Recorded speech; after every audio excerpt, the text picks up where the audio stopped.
Welcome to Chillin' 101. We hope this video helps. In this video, I will explain how to set up a new iPhone.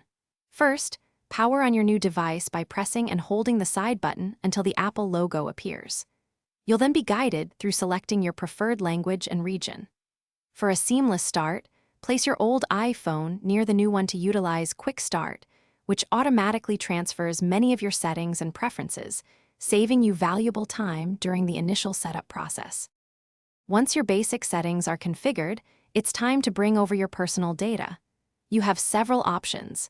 If you use iCloud, you can easily restore from a recent backup, typically taking anywhere from a few minutes to over an hour depending on your data size.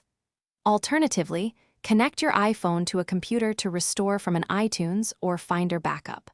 For those switching from Android, the Move to iOS app facilitates a direct and secure transfer of your contacts, messages, and photos.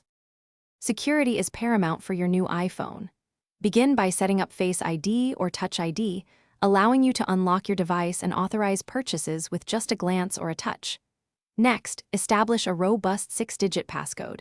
This is your primary security measure. Finally, sign in with your Apple ID. This crucial step grants you access to the App Store, iCloud, and other essential Apple services, ensuring all your content is synchronized and accessible. Now for the fun part, making your iPhone truly yours. Head to the App Store to download all your essential applications, from social media to productivity tools. Take advantage of widgets to personalize your home screen, displaying information at a glance. Don't forget to explore the extensive customization options for wallpapers and ringtones. Finally, fine-tune your notification settings and privacy preferences to ensure your new device operates exactly how you want it to. Thanks for watching. Consider subscribing if we helped you.